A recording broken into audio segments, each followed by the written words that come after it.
Hi,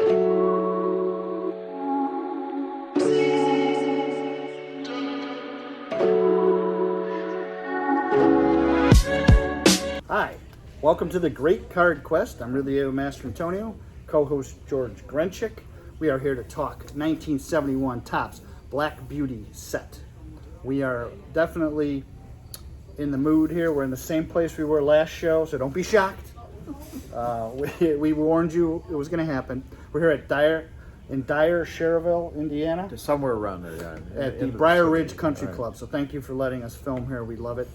We've shot several shows here. Yeah, nice of them to not have thrown us out after the first. Yeah, well, that's always a plus. So we got a lot to cover today, so we're going to dive right in. All right. We have some big stars in the show for this card. As you know, we're going through 50 cards at a time, the highlights, the stars. I'm building the 1971 Topps set, graded PSA or higher. If you've watched the series, you know all about it. Right now, in the higher 600s, so we're closing in on this thing, trying to get 752 cards. And we'll have a big celebration afterwards. It'll be great. So diving right in, because we got a lot to cover. Near and dear to my heart, born and raised here in Chicago. The first card is Mr. Sunshine, Mr. Cub, Ernie Banks. Card 525. Let's play two today. Hey, we did two shows today, and Ernie used to say, let's play two today. Yeah, wow. Very good, very good. It's amazing. Little known facts about Mr. Cub. He started out actually not in baseball. He started out in football, basketball, and track. And his dad wanted him to play baseball so bad he was a semi-pro player. So he used to bribe him to play baseball. Really? Yeah. So, but then he ended up playing for the Kansas City Monarchs Right. in the Negro Leagues. Yeah. And he was drafted after 2 years. He was drafted there after a year. Then he went into service for 2 years. Okay. Went in the Army for 2 years, was drafted. And during the Army, he played for the Harlem Globetrotters. Did he? Yes, he did. That's amazing. I had no idea he did that. He was one of the few players to never play a minor league game. He went right from the Monarchs to the Army to the Cubs. And they grabbed him in 1953.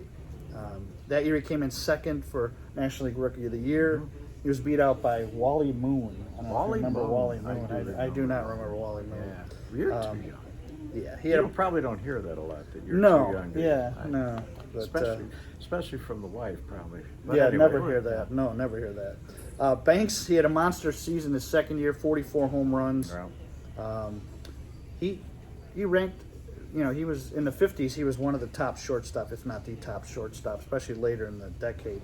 He won the NL National League MVP in 59, 58 and 59, right? First National League player to win back-to-back awards. So he was the first to ever do that. And the great shortstop part, though, there might be a caveat. They claimed that they would let the groundskeeper let the grass grow a little higher so that old Ernie could get there. Didn't make a lot of errors, but the rumor was he also didn't get to a lot of balls. So that fielding average is always good, but maybe it was later in his career. His range was not as... He ended up playing first base, I remember. He did. And I was in that infield I was talking about how you don't win in the last show, if you remember. He got his 500th homer on May 12th, 1970. He was first Cub to win a Golden Glove. So a lot of firsts for Mr. Banks. How many playoff games do you think he played off? None. In his 19 years? 0. Yeah. We play a lot of trivia, and that would be the trick question. 0 games. So he never played in the playoffs. And a fun fact, I visited his grave, not on purpose. Oh, okay. But during COVID, I did personal field trips to cemeteries. Probably not a good connection there, but okay. We did go to Graceland, which I think is the biggest, or at least the most famous cemetery in Chicago. And there is Ernie, along with some of the titans of Chicago business world, Marshall Field, Potter Stewart, a lot of people. And Ernie's grave is not all that spectacular. But the day I was there, and I'm sure most days, there was a couple of balloons there, Cub pens, and some loyal Cub fans bringing their young children who never saw Ernie play to honor their hero, Ernie Banks. But anyway, I think it's Grayson, I'm pretty sure, as to where Ernie rests now. That's cool. See, it's a personal touch. Ended with 2,853 hits, couldn't quite get to 3,000, 1,305 runs, 512 homers, 1,636 RBIs, with a 274 average. So he wasn't a total average hitter. And he was elected to the Baseball Hall of Fame on the first ballot. What a shock, right? So he was great. There's 560 of his sevens, 243 eights, 6 nines, and there is 110. Boy, I would love to own that 10. Ooh. It was sold on 8/20/2015 for guess how much? $2,612.48. No, this is actually an even number. Way more than that.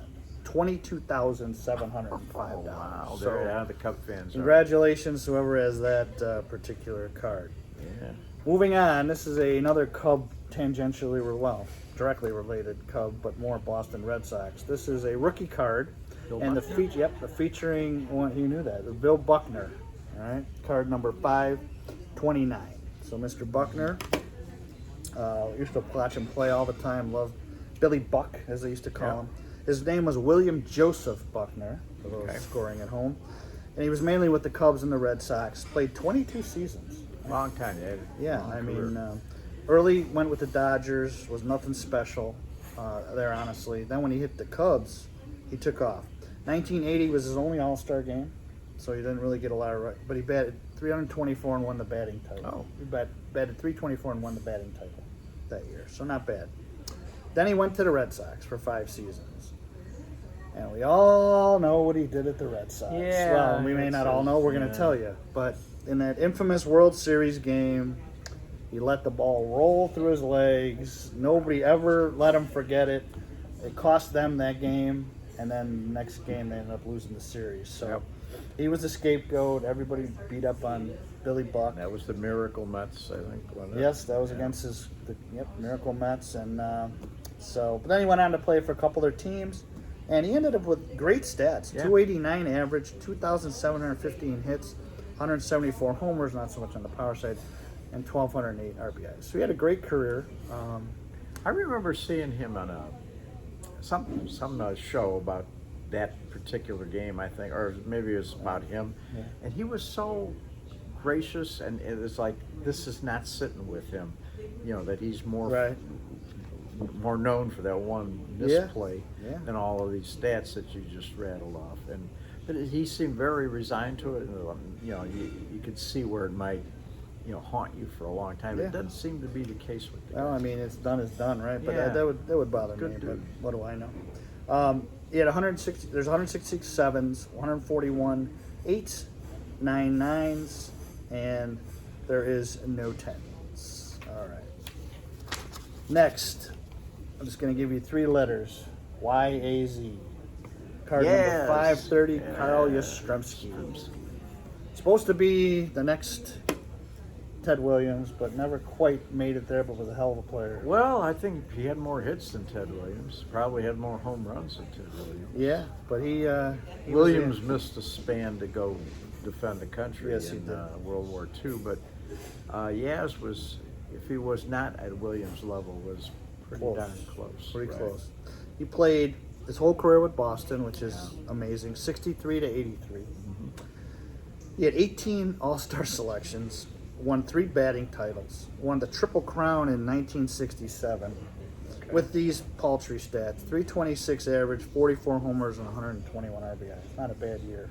No, not at all. He ended with 285 average, 3,419 hits, 1,816 runs, 1,844 RBIs, and 452 homers. Right. And he was a great fielder too. People overlooked that. He had 981 fielding percentage. Unique batting style too. I mean, that's why I can still see it. Because I watched him a lot on TV. Right. And I'm still, to this day, maybe the Mike Yastrzemski, who plays for his son, right? I don't know. I should have done. I want to research, say, I but want to say didn't. it is. Well, that's all right. I don't know that. I want to it's say his it. son, It but might be. anyway. It might be a nephew or a relative. but, Maybe Yastrzemski's a common name. I don't know. I believe he's related to something. Okay. Fish. I could be wrong. We'll fact check that. We'll get back Our to fact checkers, I'm gonna have to yell at them. But we have a vast team of fact checkers. Yeah, well, like you talk to Siri. Yeah, exactly. Siri. There is, Please. and once again with a star, there's a lot. So his card should be more valued than it is. There's 869 sevens, 543 eights, and 38 nines.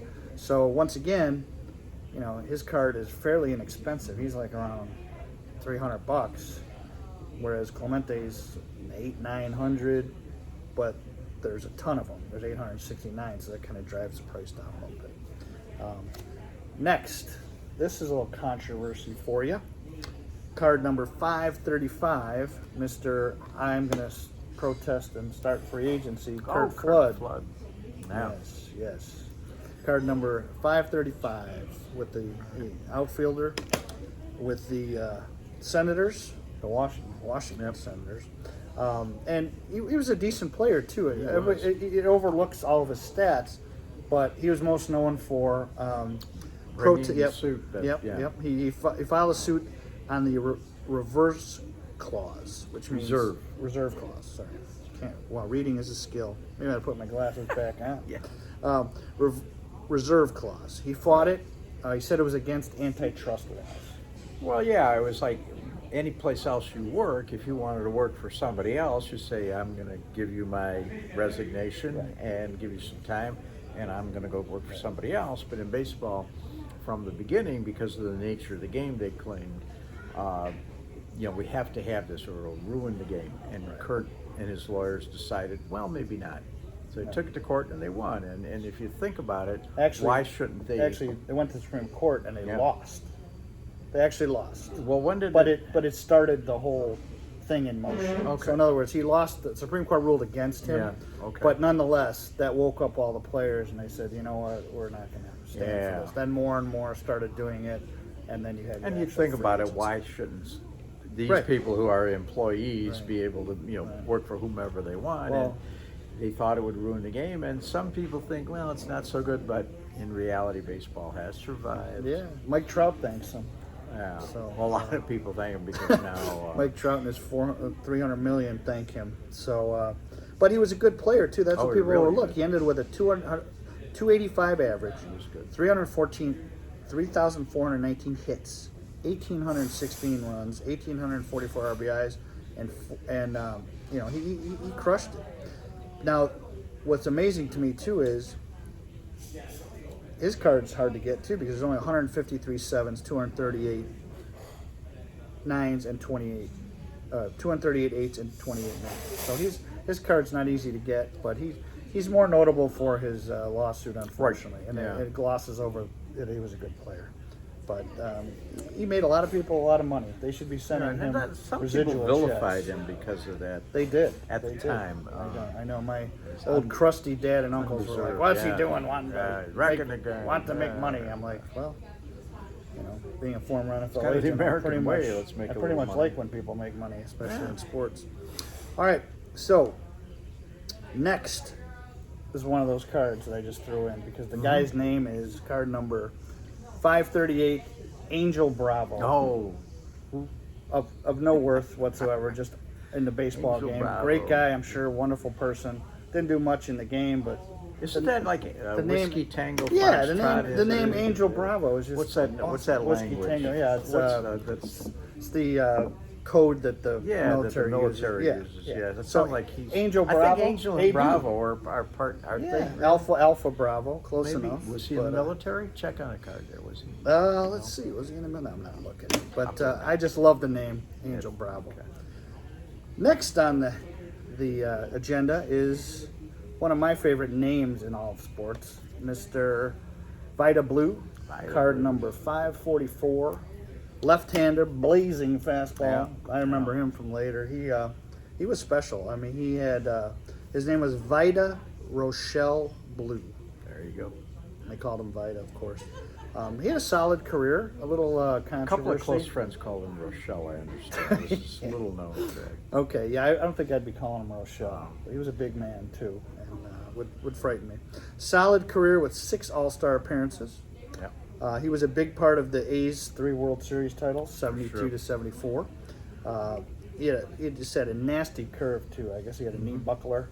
He did, And And I think he and Doc Ellis were proud of the fact that they were the first, they said, the first 2 brothers to start an All-Star game. And I think it might have been the 71 game where Doc Ellis and the Pirates and Vida Blue from the A's started in Okay. the All-Star game that year. That's great. Yep. So anyway, I don't know. It's not in my notes, so that might not be. I'm just kidding. All right, great.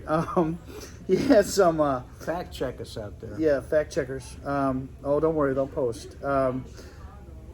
He played 17 years with the A's, Giants, and Royals. Had a little difficulty along the way.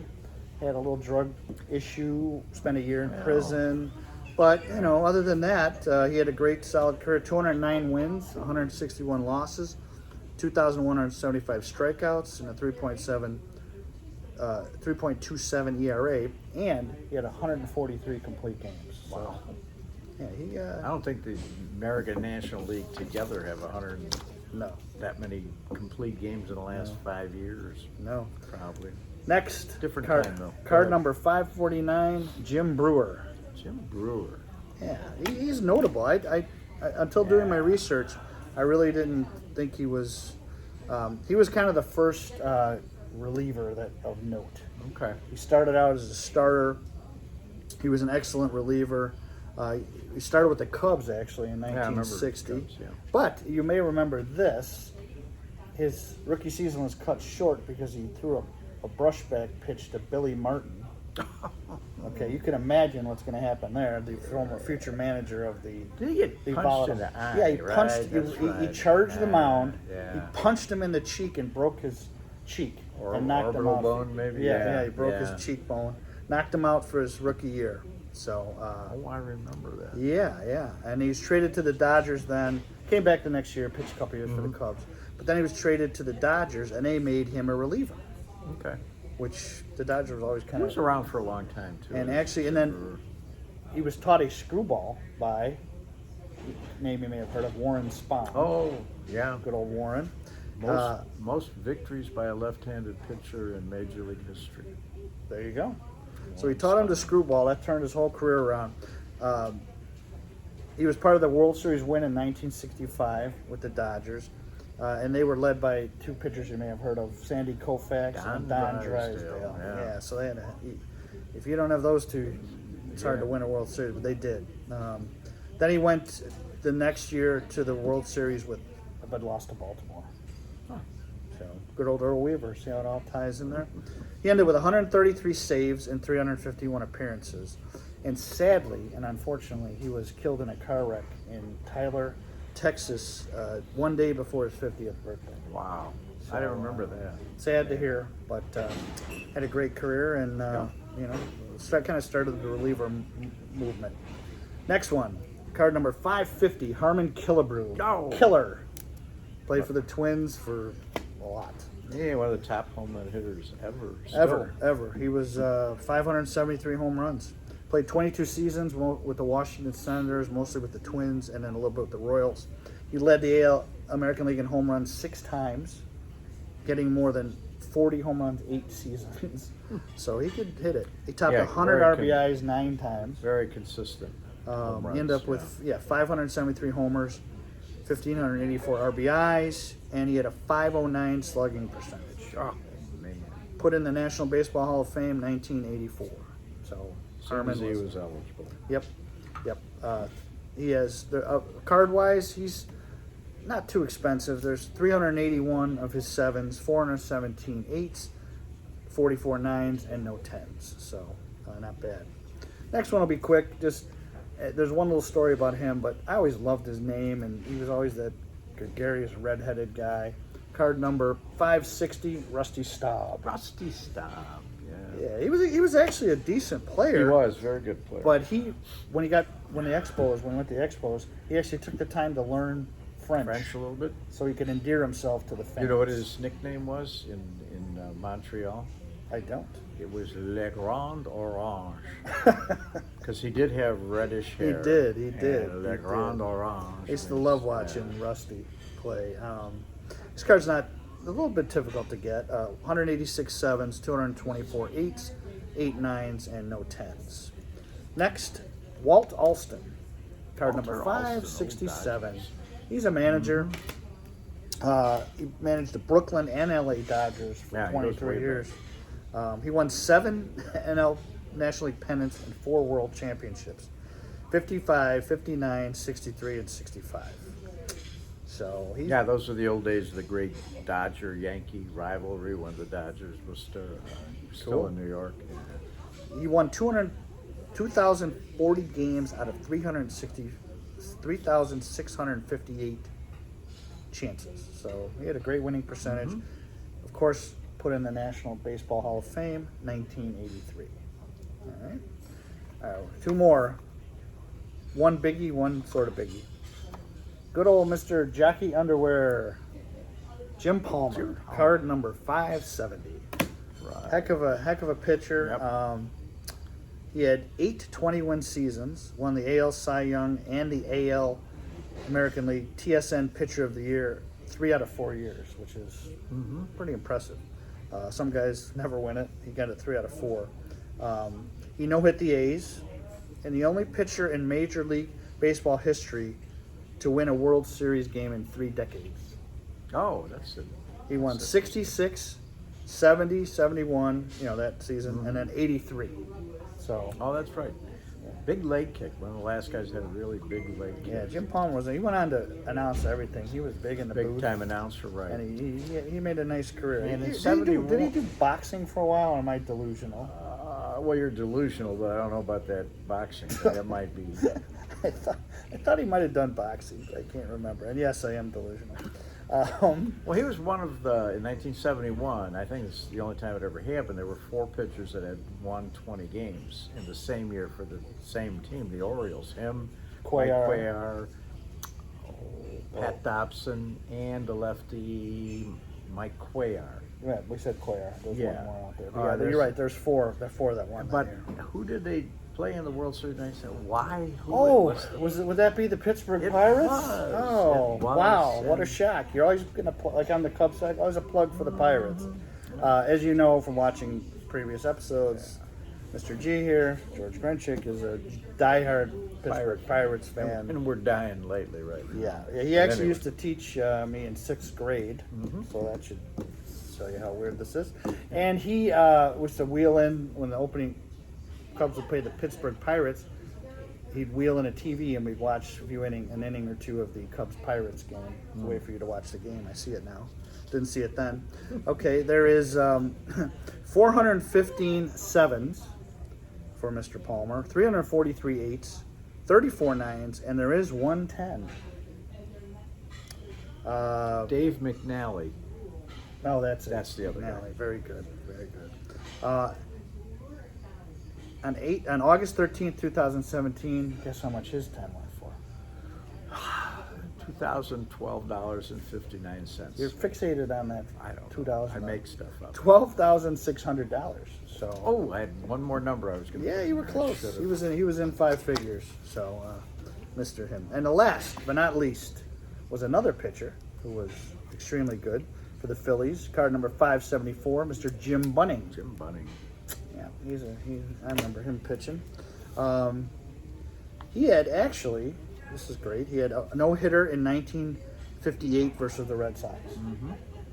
Then he pitched a perfect game, the 7th perfect game ever, in 1964 versus the Mets. He ended with 224 wins, 184 losses, 2,855 strikeouts, 3.27 ERA, mostly with the Tigers, 8 years, then he was 4 years with the Phillies. And then he ended up being one of our wonderful government officials. Senator from Kentucky. And he was a House Representative, then Senator. So he was. I think he is the only Cy Young, or the only pitcher pitching out here in both leagues, or to win a Cy Young in both leagues. I didn't see that in my notes, but it could be. We'll get our fact checkers on it. Yeah, Tigers and Phillies. Fact checkers, get on that. Yes. All right. And cool. those of you at home too, Yes. Get on it. Let us know. It's interactive. See, when you deviate from the notes, it kills me. We've been That's talking all right. about that. I know. In our pre-production meeting, we had that, and that didn't really, it doesn't sink in. Right? Pre-production meeting. All right, so Kind of fun. all I can tell you is, like, ABC is lucky I'm not running their network, or they'd be in deep trouble. So It'd be ABD or something. ABD. I'd be mispronouncing it, saying the wrong numbers. All right, so there's 7. See, I did it again. 249 sevens, 384 8s, 26 9s, and 0 10s. So this concludes our show. You can all mercifully go back to your lives. to your lives, and we've tortured them Whatever long you enough. got going on Yeah. gets back. But thank you again, George Grenchick, Rio Master Antonio. Please hit subscribe and like. Do our show, The Great Card Quest. Please tune in next time. Have a great week, everybody. Take care. See y'all. Bye-bye.